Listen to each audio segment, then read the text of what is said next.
Hi guys, welcome to my channel. My name is Scarlett and today we will be going through how to plan an effective training program for hypertrophy. I got some of the information from my NASM personal training exam that I had to take, the guide, in order to become a certified personal trainer, and I also got this from the scientific papers and the literature review papers that I read. And I put a lot of time and effort into it, so I hope you guys all enjoy it. And if you want more workout videos and all those helpful information in order to live the best life possible with the best gains possible, then consider subscribing down to my channel down below. So now let's dive right into it.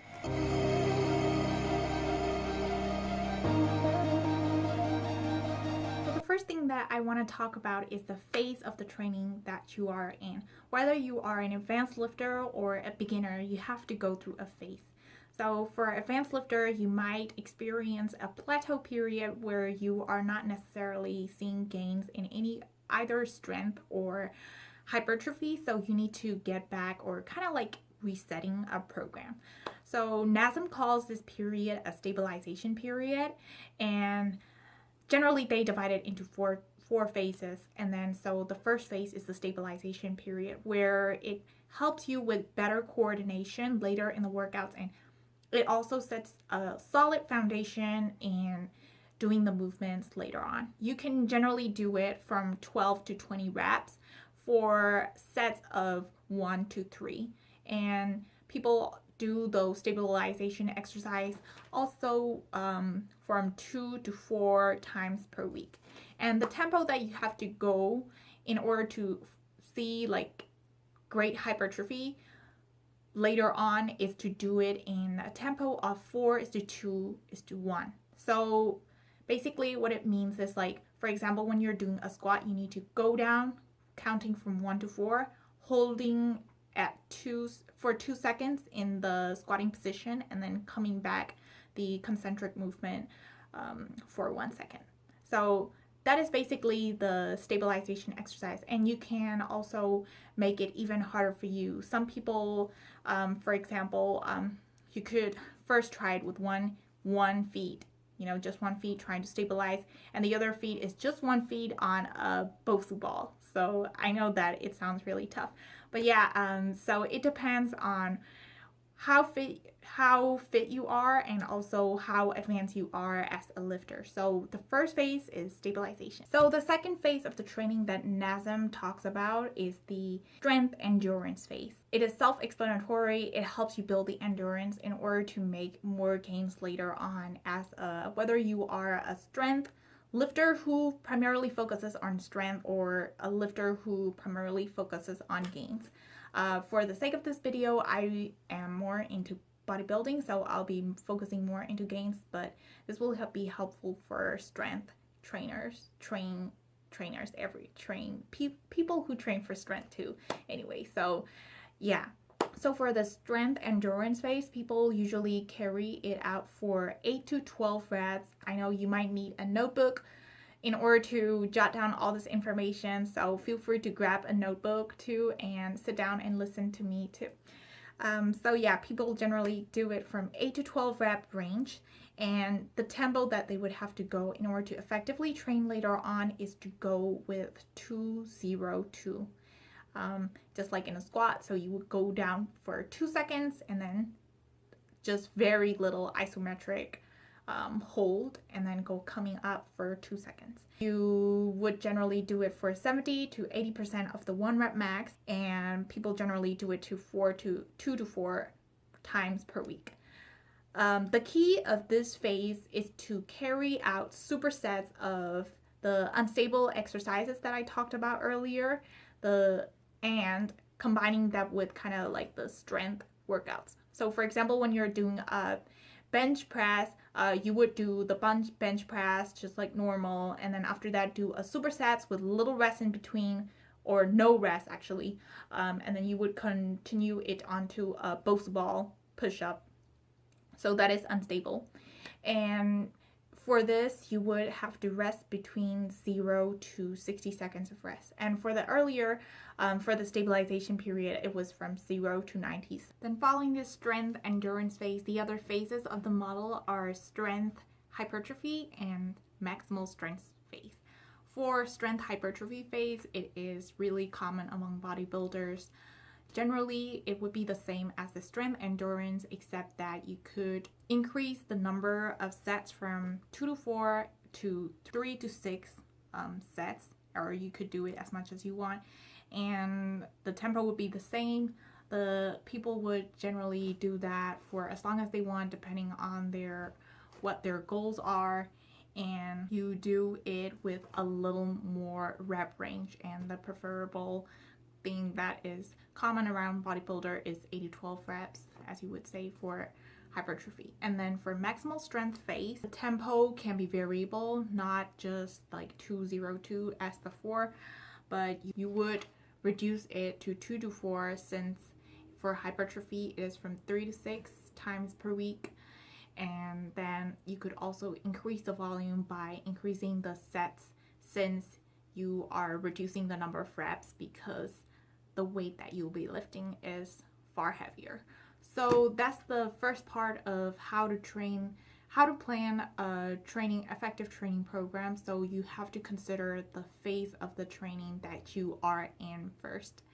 And the second thing I want to talk about is the intensity. For intensity, what I read from the literature review is that it is a little bit more controversial. So I will be presenting two main studies that I generally found were kind of controversial and opposing, but they were pretty interesting to talk about. The first one is by Mangine et al. It's a 2015 study, and they compared the volume training versus the high intensity training. For volume training, the subjects carried out with the 70% of the 1 rep max, and for the intensity it was 90%. For the volume, it had less, like 1 minute resting interval, whereas the other one had 3 to 5 minute resting interval. For the volume 2, the number of sets were a little lower, from 3 to 5, and the other one was from 10 to 12. So what they found generally was that the intensity, they had better, when they look at the growth hormone level, it was relatively steadier and greater for the intensity training. And they also looked at the EMG data to assess the muscle activity, and also looked at the blood assays, which I talked about, like IGF-1, cortisol, and growth hormone were the hormones that they looked at. Overall, what they found out was that the intensity training was a little much better than the other. They also used muscle ultrasonography to measure the muscle thickness. The other big study that I looked at, which was controversial to it, but was also interesting to talk about, was by Schoenfeld et al., a 2016 study. And if you look at the literature, you'll see that Schoenfeld is pretty well-known author.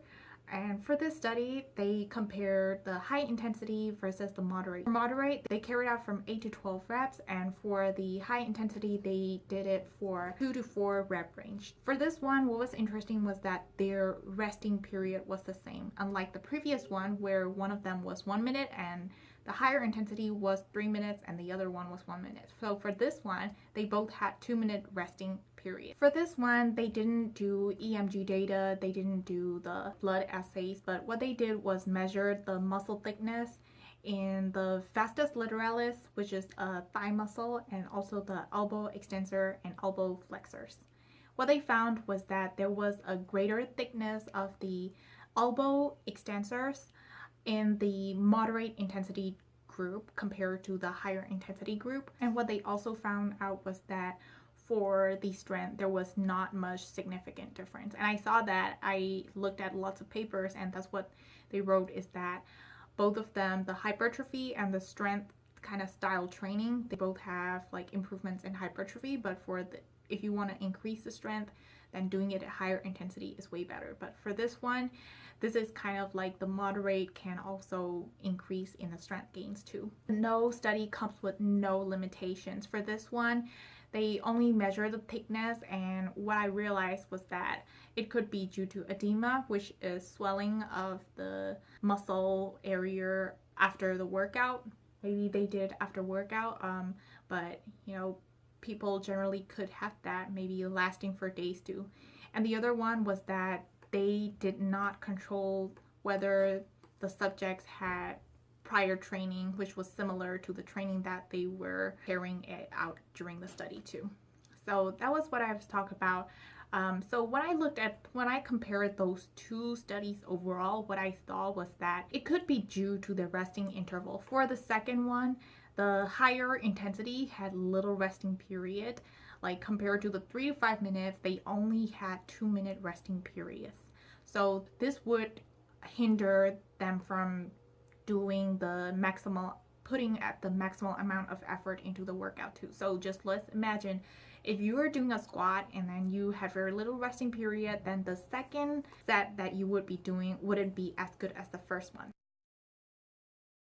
So you would have to take account of that. Also, when you look at the volume in the second study, the volume of the high intensity one wasn't that many. They were doing just 7 sets of the 3 rep max, whereas the moderate intensity was doing the 3 sets of 10 rep max. So generally, like, you can look at it when you multiply those numbers. The other one is 30, the other one is 7, 3, 21, so 21 and 31. So still moderate intensity has a greater volume. So I feel like they didn't control their volume compared to the other study. So I do feel like volume is such an important factor. No matter what intensity you are training for, the overall what I want to point out is that the volume that you are training matters too.